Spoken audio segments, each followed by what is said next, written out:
Hi there, welcome in. Marilyn here with Cotton and Chocolate. And hey, we're doing the mystery quilt and we are on step 5. So this is really exciting. We're getting close to the end, close to almost finding out what the mystery is, but you're going to be still challenged to figure it out. I think I am. But there's a lot to do this month. I know it's exciting. We're going to be moving back into all these pieces that you'll be making. So I hope you're staying up with it. I know I am. Okay, Jerry is. I'm not doing anything. I'm just showing you how to make it. Okay, let's be real. Okay, so let's get into cutting. Cutting's really easy. Cutting for step 5, you're going to just be taking your medium dark and your dark. So for medium dark, fabric 3, you're going to cut 2 strips 7.5 inches wide. You're going to take these strips and you're going to be making 24 2.5 by 7.5 inch rectangles right here. Easy. All right, with me. Okay, now you're going to also be taking dark fabric 4 and you're going to cut 3 strips 2.5 inches wide, and of those strips you're going to cut 12 2.5 by 8.5 inch rectangles. That's it. All right, now let's get into piecing.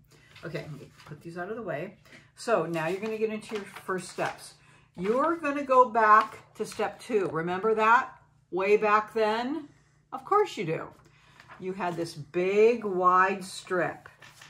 Okay, here we go. And you put it aside. Find it. Press it out. Hopefully it's not too wrinkled. I pressed it again. Okay, we had to press it again. Okay, I'll be honest. Okay, now you're going to take this wide strip and you're going to cut 12 sections 2.5 inches wide. We've already cut those, and you're going to have this left over, all right? But I'll just kind of show you.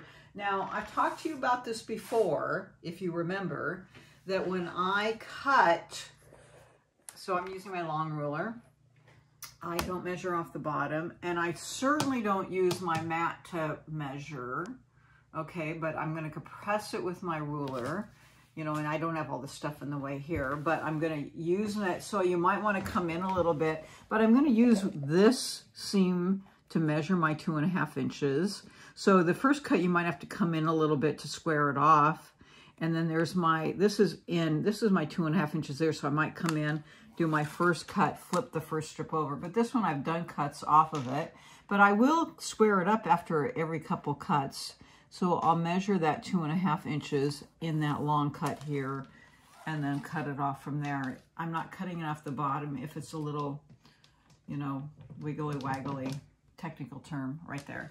Okay, so I'll make the cuts and then move it down. And then after a couple, I might square it off again. Okay, you'll have enough, obviously, to square it off. I squared it off every 3 cuts. So Jerry squared it off every 3 cuts. Clearly, I didn't do the cutting, because he just said that. Boy, all kinds of trickery. Ruined the trickery, did I? Okay, he ruined the trickery. Now, what do you do with this? Put it away. Nothing.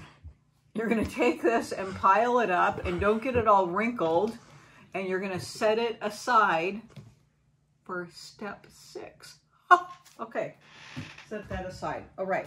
Now, the next ones, you're going to get out. Do you remember these from last month? Of course you do. And do you have them done? Yes. Okay, you're going to set these out. Now, these were your X and Y units from step 4, which was last month, okay? Now, this is the key here. You have to set these up come around this way in the correct direction. So you can't just go by the light squares because, you know, you can flip these either way.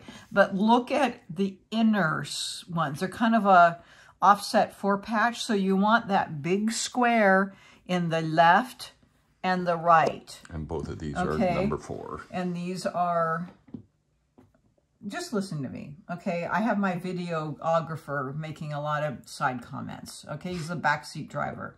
Okay, but have these facing to the left and the right, and follow the diagram here. And then you're going to take your medium dark pieces and you're going to set that right in the middle. Okay, once you're satisfied that it looks like the photograph. Okay, don't check once, check twice that it looks the same, because otherwise you have a lot of pieces that you're going to be taking out. What does it say make 24? So get 24 of them done correctly. Okay, and then I'm just going to flip this over, line it up, run it under my machine, all 24, and then I'm going to be pressing towards the rectangle. Okay, and then I'll flip this over this way, sew it up, and then press towards the rectangle. So this one has already been sewn. If you look at the back, it's pressed towards the rectangle. Oh, look at a magic one stuck right there. Okay, press towards the rectangle. Okay, now these are all done. And what are we going to do with these? We're going to hang them onto them until step 6. How about that? Okay, so I'm going to put this away. So that's one step, and you'll have all of those used. Now the next one is these little squares of these little rectangles that you had from step 1. You remember that? 6 of them. Okay, you had 6 of these from step 1, and you're going to take your other rectangles and you're going to sew them to each side. Okay, and I've done that here. And you're going to press these to the rectangle. Okay, so sew this on to each side and press out towards the rectangle. Now you had these flying geese here that were also from step 3. I mean, we are going back, step 4, step 1, step 3. You had all these great pieces. Now it's time to use them. And if you made these, when we made these, because we made these the old school way, you know, traditional, you had these little points, cut them off because they're easier to sew on. So now I'm going to get this out of the way. I have this one sewn. I'm going to put the goose on. Now make sure you have it flying so the points going out, not this way. It's going out this way, just like the photo. So I have one going here and one going here. But if you cut off that point, then it's easier to line up. Okay, so we have this going here and this going here, this direction, and you're going to be pressing towards the inner block, not out, towards the inner block. So look at these arrows. Pay attention to the arrows. These arrows diagram pressing, and pay attention to that.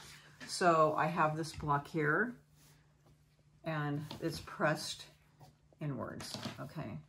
So, and then I have the little points off. And if this is done correctly in your seam allowance, you should have a 1/4 inch seam allowance on each side, which will help the next step in piecing, okay?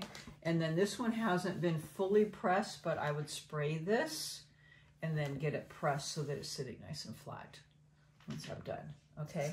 So you will have only 6 of these, and we're going to save all of this, and we will be ready for step 6, and this will be our final piecing together and making our mystery quilt.